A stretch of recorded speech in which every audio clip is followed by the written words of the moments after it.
Gavrilo Princip and the assassination of Archduke Franz Ferdinand. On Sunday, June 28, 1914, Serbian nationalist Nedeljko Čebrinović threw a bomb at the back of a car carrying Archduke Franz Ferdinand. The bomb rolled off and wounded around 20 people behind the Archduke instead. Not the best start to an assassination that would lead to World War I. In 1914, Europe looked a little different from today. Most of the continent was divided between three major powers: the German Empire, Russian Empire, and the Austro-Hungarian Empire, with France, Italy, and a few other countries squashed in. It was that last one, the Austro-Hungarian Empire, and its strained relations with its southern neighbor Serbia, that is key to understanding why the assassination occurred. Serbia had grown to detest Austria-Hungary after it occupied its neighbor called Bosnia-Herzegovina, first in 1878 and formally in 1908. Bosnia-Herzegovina contained a sizable Serb minority and was therefore believed by Serbian nationalists that it ought to be part of their own country. Serbia overthrew their pro-Austro-Hungary rulers some years earlier in 1903 and had established a government that wasn't too fond of the empire. By 1914, these tensions only increased as Serb and Bosnian Serb nationalists stoked the flames of the slowly growing fire by creating militant organizations to obtain their territorial objectives. And Franz Ferdinand's political desires, significant as he was next in line as the Emperor of Austria-Hungary, only fueled their anger. Ferdinand was in favor of a more unified empire, where its Slavic citizens in southeastern Europe would get better political representation. While sounding great on paper, to Serbian nationalists it would accomplish nothing but weakening their goals for a separate, larger Serbian nation, and so sought to prevent it. In May 1911, the Black Hand was formed, although back then it was better known as Unification or Death. It was a secret revolutionary organization whose name tied in with its ultimate goal: to break the southern provinces from the Austro-Hungarian Empire and create an enlarged, supposedly ethnically united Kingdom of Serbia. Although not part of the Black Hand, young, poor Bosnian Serb Gavrilo Princip, who had been radicalized since his youth, shared their sentiments and had befriended other radicals determined to change the tide of history, later being introduced to the Young Bosnia group. Like many others, he believed Serbia had a moral duty to free Yugoslavs still under Austro-Hungarian control. Princip was just 19 when he met other Bosnian Serbs like himself after traveling to and living in Belgrade. Some of these later co-conspirators were students, others were already revolutionary exiles because of their socialist beliefs. Over the last 10 years leading up to 1914, there had been multiple attempts on government officials' lives by other nationalists.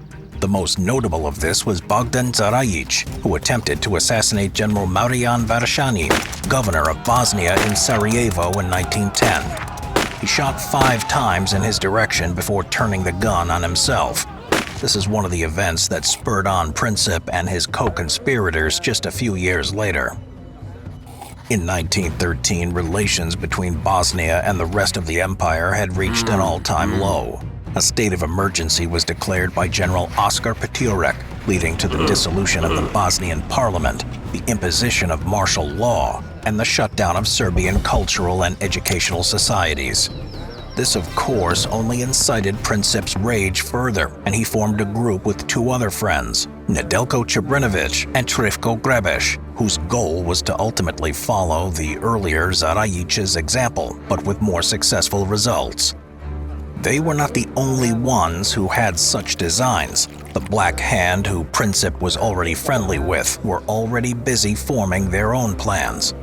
In Sarajevo, a prominent member of the organization, Daniel Ilic, sent Čebrinović a note, a newspaper clipping regarding the Archduke's planned visit, and a single word in the margins: greetings.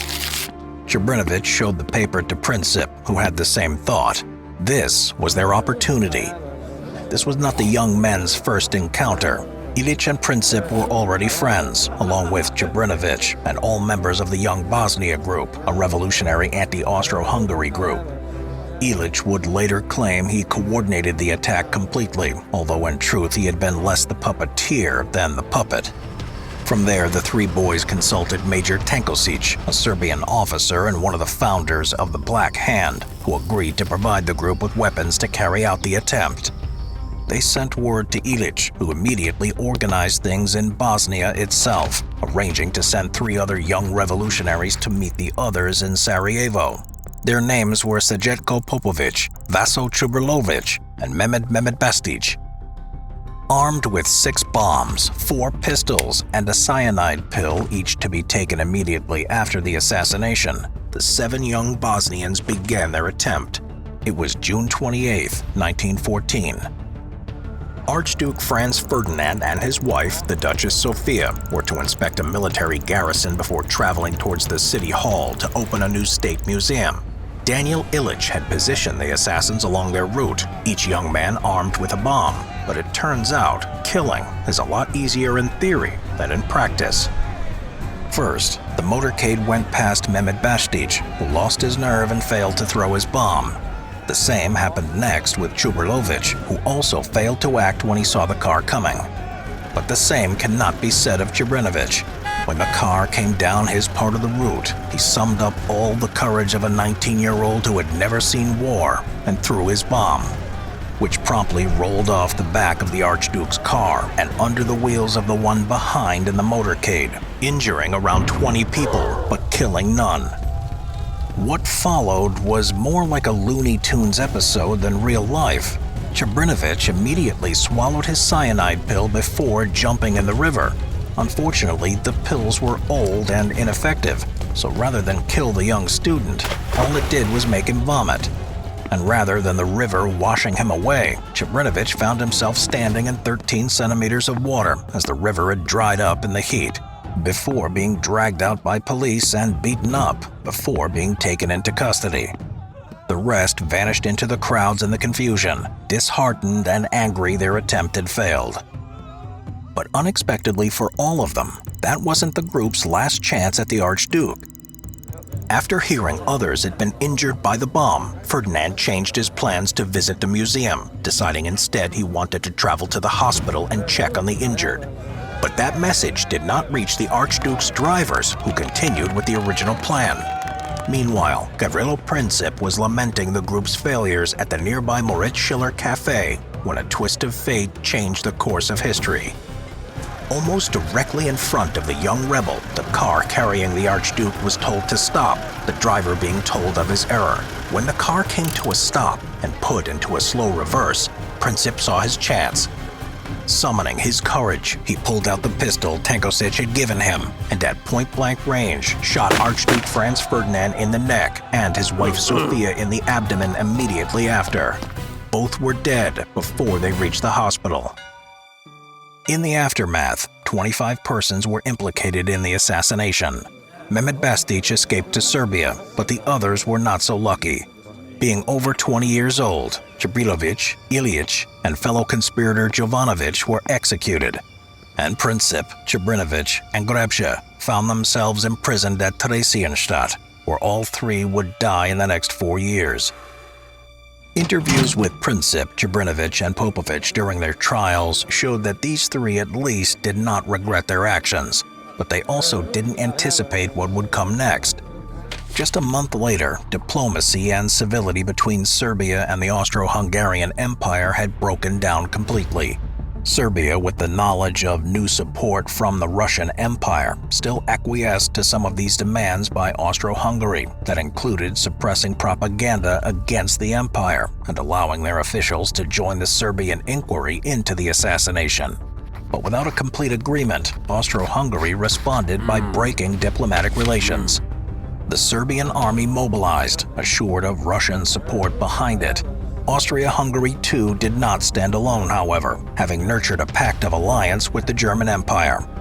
Seeking to assure their ally, Kaiser Wilhelm II and his administration issued the infamous blank check to the Austro-Hungarian government, promising uncompromised assistance in their endeavors in the Balkans. Emboldened by their ally, on July 28, 1914, Austria-Hungary declared war on Serbia, shelling the national capital of Belgrade that very night.